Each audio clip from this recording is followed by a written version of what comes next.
3 things mainstream media is lying to you about constantly, and lies that you're probably repeating. And number 3 is really going to upset some people. 1. The country is divided. America's so divided. America is a house divided. A deeply divided country. The country is still divided. The United States seems more divided than ever. People are divided. Our country is more divided than ever before. No, it's not. Polling shows that vast majorities of Americans agree on almost every major issue. Maybe you, dear viewer, disagree with the majority on any particular issue, and please let me know in the comments section if you do or if you don't. But on almost all major issues, there is a clear majority. And according to a major 2014 Princeton study that was on The Daily Show, but people don't seem to remember it. Update. While editing this video, I did a YouTube search for that particular Daily Show episode. The one where Stewart interviews Gylens and Page about their landmark study. I've looked it up before and have found it no problem, and now I cannot find it. And I've used several different versions of search terms, and nothing's coming up. I can't find that episode. It's almost like they've taken it down. I wonder why. Maybe it's up there. Maybe you can find it. If you can find it, let me know in the comments section, but I'm not able to find this video.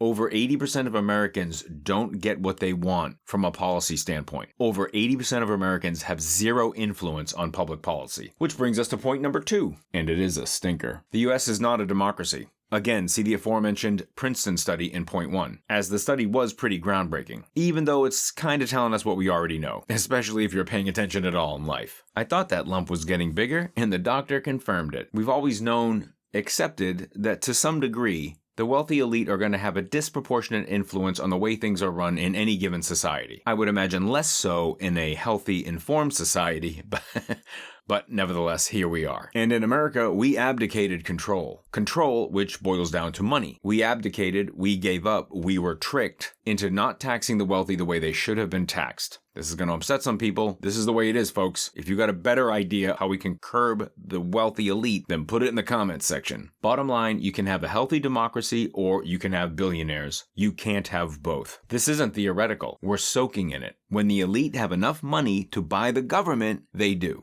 They seem driven by a mantra that more is not enough. And as the elite gain more and more control over the banks, over the media, over our political parties, and we accept longer hour, lower wages. All these increasingly shittier jobs with the lower pay, the longer hours, the reduced benefits, the end of overtime, and the vanishing pension that disappears the minute you go to collect it. And now they're coming for your Social Security money. Emergence of the gig industry, unaffordable housing, unaffordable education, medical debt, student debt. This is causing a strain on resources. And the result is quite naturally a strain on relationships, not just interpersonally, but as a society. The source of the marital friction weren't financial.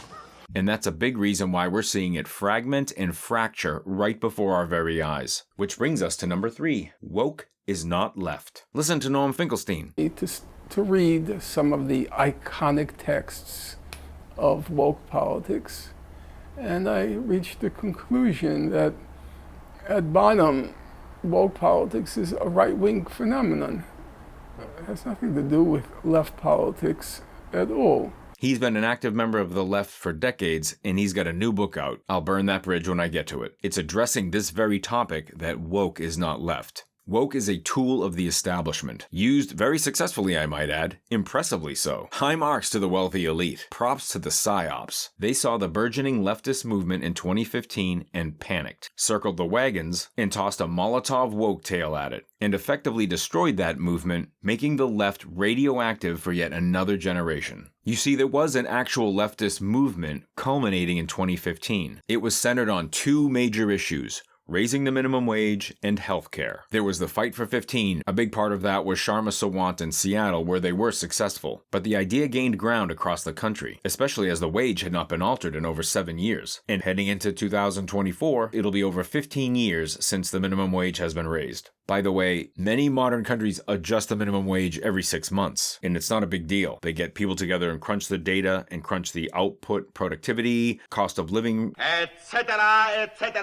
etc. They put all these factors in and then adjust the minimum wage accordingly. And it doesn't go up that much or down that much because they've been on top of it. We've not been on top of it, so it's going to be a shock to the system when we do. And by the way, this not raising the minimum wage, like almost all other public policy, just magically, coincidentally benefits the 1%. it does not benefit the bottom 90%. And this fringe benefit to this not paying the workers a living wage and the corporate elite pocketing the rest, we get angry and fight with each other. In other countries, they do something about it. In America, we get mad at each other. Why is this pushed in the media? Because that divides us. Divide and conquer, and it works. But primarily, what's in the interest of the elites who own the Democrats and the Republicans, the number one thing they absolutely need is to toxify the left. They need us to fear, hate, and loathe each other so that we do not unite for things that benefit us all. That's why we argue about who's advertising beer. We argue about pronouns, or what happened 400 years ago in 1619. This is tinsel on the tree. These are distractions. Distractions from improving the lives of people alive today. For now, put aside what happened 400 years ago and think about the people alive today. MAGA, blue MAGA, keep right on fighting each other over the culture war. I'm not saying kiss and make up, but come together on healthcare. Come together on police reform. Come together on public banking. Come together on issues that would benefit all of you. Affordable housing, a UBI. The list goes on and on. So the country is not divided, America is not a democracy, and the woke is not left. Why are these lies pushed so hard? To keep us thinking we're divided. To keep us from flexing for what we want and should have. And to keep us from fearing anything painted left. Because, well, the real left advocates for coming together and getting what you want. And I'm not telling you what to want. I'm looking at the polling. And the polling suggests you want healthcare, you want police reform, you want affordable housing, you want access to education, etc., etc., etc. But you ain't getting it. And as long as we fight each other over the tinsel on the tree, we'll be eating bugs and owning nothing. So keep this in mind whenever you hear anyone say the country is divided, America is a democracy, or that woke is left. Thanks for clicking in. See you in the next video. The Democratic Party has instrumentalized identity politics. It's using identity politics to displace what was once its base, namely the trade union movement.